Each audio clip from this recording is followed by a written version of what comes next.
FIT semester 1 programming principle with सी।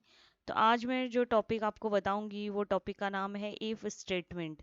ये decision making जो topic है उसमें का एक टॉपिक है जिसका नाम है if statement in C programming language.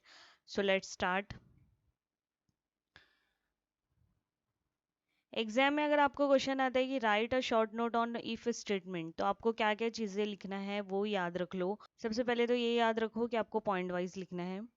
तो जो पहला पॉइंट आप लिखोगे वो ये लिखोगे कि why we use if statement. तो इफ स्टेटमेंट हम लोग क्यों यूज़ करते हैं कि if statement is use to check some given condition. अगर अपने पास कंडीशन के बेसिस पे अपने को कोई स्टेटमेंट एग्जीक्यूट करना है, ओके अपने पास अगर कोई कंडीशन है और उसके बेस पे अपने को देखना है कि ये स्टेटमेंट एग्जीक्यूट किया जाए, अगर वो कंडीशन ट्रू होगी तो ही मैं क्या करूँगी, इफ स्टेटमेंट यूज़ करूँगी। अगर अपने पास कंडीशन नहीं है तो इफ स्टेटमेंट यूज़ नहीं करूँ। ठीक है, तो इफ स्टेटमेंट कब यूज़ करना है, जब आपके पास कोई कंडीशन चेक करने के बेस पे, जब आपको कोई कंडीशन के बेसिस पे कोई स्टेटमेंट एग्जीक्यूट कराना है तो ही हम लोग क्या करेंगे, इफ स्टेटमेंट यूज़ करेंगे। तो यहाँ पे डेफिनेशन लिख दिया है मैंने कि if statement is use to check some given condition and perform some operation depending upon the correctness of that condition. मतलब अगर वो कंडीशन ट्रू होगी तो ही इफ स्टेटमेंट में आपने जो कोड लिखा है, स्टेटमेंट लिखा है, वो एग्जीक्यूट होगा ट्रू के बेसिस पे। It is mostly use in this scenario where we need to perform the different operation for the different condition. तो ये एक चीज लिखना, पहला पॉइंट। तो ये पहला पॉइंट हो गया। सेकेंड पॉइंट अपना रहेगा सिंटैक्स। कभी भी ये ऐसा स्टेटमेंट रहे ना, इफ है, इफ एल्स है, फॉर है, डू वाइल है, वाइल लूप है, स्विच स्टेटमेंट है, तो प्रोग्रामिंग लैंग्वेज में हम लोगों को पहले सबसे पहले डेफिनेशन लिखना है। दूसरी जो चीज़ अपने को लिखना है वो है सिंटैक्स।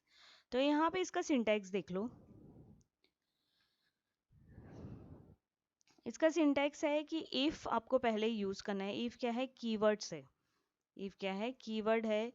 मैंने आपको कीवर्ड वाले टॉपिक में बताया कि कीवर्ड क्या होता है, स्पेशल वर्ड होता है, रिजर्व वर्ड होता है, उसका कुछ स्पेशल मीनिंग होता है। तो यहाँ पे हम लोगों ने कीवर्ड यूज कर दिया इफ। उसके बाद आप क्या लिखोगे, जो आपकी कंडीशन रहेगी ना, एक्सप्रेशन, वो लिखोगे यहाँ पे। और ऐसे लिखोगे, कंडीशन एक्सप्रेशन क्या रहना चाहिए, बुलियन रहना चाहिए। बुलियन क्या होता है, बुलियन एक्सप्रेशन मतलब जिसका रिजल्ट ट्रू फॉल्स आए। ओके, तो हम लोग को यहाँ पे कंडीशन देना है, ऐसे कुछ भी स्टेटमेंट नहीं लिखना है।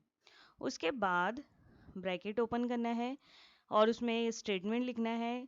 कौन सा स्टेटमेंट लिखना है, जिसको आप एग्जीक्यूट कराना चाहते हो जब एक्सप्रेशन या कंडीशन ट्रू हो। फिर उसके बाद आपको क्या करना है, ब्रैकेट क्लोज। तो एक्सप्रेशन अगर ट्रू रहा, कंडीशन ट्रू रही, तो ये क्या स्टेटमेंट क्या होगा, एग्जीक्यूट हो जाएगा। तो सेकेंड चीज़ थी अपनी सिंटैक्स। थर्ड रहेगा अपना क्या, फ्लो चार्ट। तो यहाँ पे हम लोग देखते हैं फ्लो चार्ट। फ्लो चार्ट का भी ये वीडियो है, आप वो देख सकते हो कि फ्लो चार्ट में हम लोग का कौन कौन सा नोटेशन यूज़ होता है, क्या मीनिंग है उसकी। तो यहाँ पे मैंने फ्लो चार्ट बताया है किसका, इफ स्टेटमेंट का। तो यहाँ पे ये कैसे एग्जीक्यूट होगा वो बताया है यहाँ पे उसका फ्लो, कि सबसे पहले क्या करेगा, वो कंडीशन चेक करेगा। कंडीशन कौन सी, ये जो एक्सप्रेशन में आपने लिखा है ना, यही तो है कंडीशन। और अगर ट्रू है तो क्या होगा, स्टेटमेंट एग्जीक्यूट होगा। अदरवाइज क्या होगा, वो ब्लॉक के बाहर जाएगा, मतलब ये ब्रैकेट क्लोज के बाद जो भी आपने स्टेटमेंट लिखा है वो एग्जीक्यूट होगा। ओके, तो ये हो गया हम लोग flow chart. If the condition is true then this statement will be executed. कौन सा स्टेटमेंट, जो आपने यहाँ पे लिखा होगा। अगर फॉल्स है तो एंड इफ मतलब बाहर आ जाएगा। तो ये है हम लोग का फ्लो चार्ट। तो तीन चीज़ें हो गई। पहली हम लोगों की क्या यूज़ है इफ स्टेटमेंट का, second syntax, third is flow chart. अब फोर्थ चीज़ आप क्या लिखोगे, एक प्रोग्राम जिसको आप एक्सप्लेन कर दोगे। तो ये आपका आंसर कंप्लीट हो जाएगा। तो अब हम लोग क्या देखेंगे, प्रोग्राम। तो यहाँ पे एक मैंने प्रैक्टिकल लिख दिया है इफ स्टेटमेंट का। ये प्रोग्राम आप एग्जाम में लिख सकते हो अगर आपको क्वेश्चन पूछा गया रिलेटेड टू इफ स्टेटमेंट। तो यहाँ पे बहुत सिंपल प्रोग्राम मैंने लिखा है। यूजर से हम लोग क्या कर रहे हैं, नंबर एक्सेप्ट कर रहे हैं प्रिंट एफ के थ्रू, और वो नंबर को स्टोर कर रहे हैं नंबर वेरिएबल में। तो ये हो गया, हम लोगों ने यूजर से नंबर लिया और नंबर में स्टोर कर दिया। यही नंबर को हम लोगों ने ऊपर सबसे पहले क्या किया है, डिक्लेयर किया है। फिर हम लोग देख रहे हैं कि नंबर जो है वो इवन नंबर है या नहीं। तो कैसे चेक करेंगे, इफ में हम लोग देखो ये एक्सप्रेशन लिख दिए, ये बुलियन एक्सप्रेशन है ना, ये हम लोगों की कंडीशन है कि अगर ये कंडीशन ट्रू रही, मतलब नंबर को कोई भी यूजर अगर नंबर देता है, नंबर को डिवाइड करेंगे 2 से और रिमाइंडर अगर 0 आता है तो वो नंबर क्या होगा, इवन नंबर होगा। ये देखो, तो अगर ये कंडीशन ट्रू रही तो ही ये स्टेटमेंट क्या होगा, एग्जीक्यूट होगा, अदरवाइज एग्जीक्यूट नहीं होगा। तो मैं ये सेव करती हूँ और आपको आउटपुट दिखाती हूँ।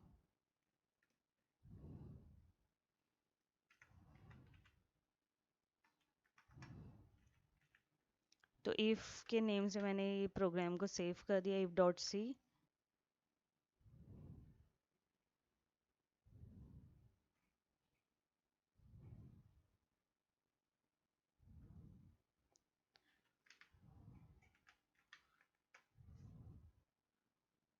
ये प्रोग्राम ओपन कर दिया मैंने, अभी मैं इसको एग्जीक्यूट करती हूँ, सीधे आउटपुट एंटर अ नंबर, यहाँ पे स्क्रीन पे आ गया है आपका एंटर अ नंबर। यहाँ पे मैंने नंबर एंटर किया 8, तो आया 8 इज़ इवन नंबर।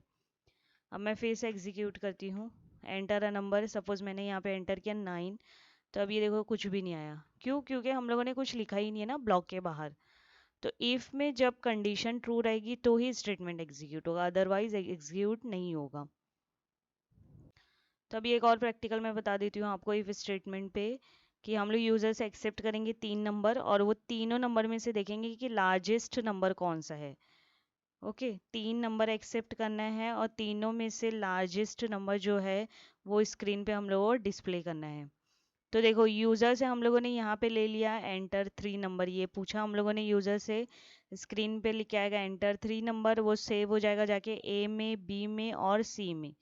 फिर हम लोग यहाँ पे चेक करें A greater than B and A greater than C, तो ये कौन सा ऑपरेटर हो गया, लॉजिकल ऑपरेटर।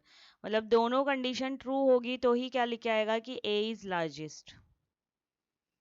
फिर हम लोग बी को चेक करेंगे, फिर हम लोग क्या करेंगे, सी को चेक करेंगे। देखो यहाँ पे ये तीनों में सबसे पहले हम लोगों ने क्या किया, ए को चेक किया बी से, ए को चेक किया सी से, बी को चेक किया ए से, बी को चेक किया सी से, यहाँ पे सी को चेक किया ए से, सी को चेक किया बी से, तो हम लोगों को ये मिल गया। अब हम लोग यहाँ पे एक और कंडीशन यूज कर रहे हैं, if A equal to B, A equal to C, तो क्या लिख के आएगा, ऑल आर इक्वल। तो मैं इसको सेव करती हूँ और आपको एग्जीक्यूट करके दिखाती हूँ सीधी आउटपुट।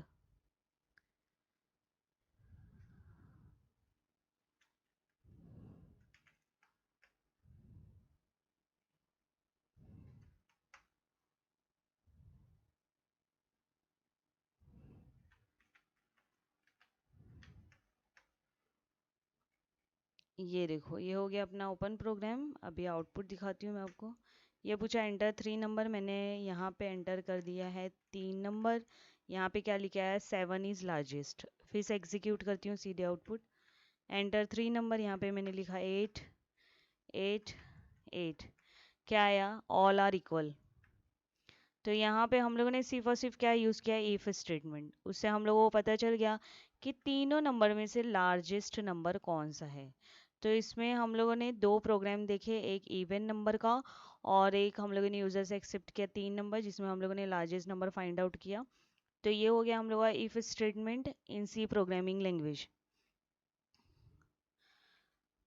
तो ये प्रोग्राम और नोट्स का लिंक आपको डिस्क्रिप्शन बॉक्स में मिल जाएगा। नेक्स्ट सेशन में हम लोग आगे का टॉपिक देखेंगे। Thank you.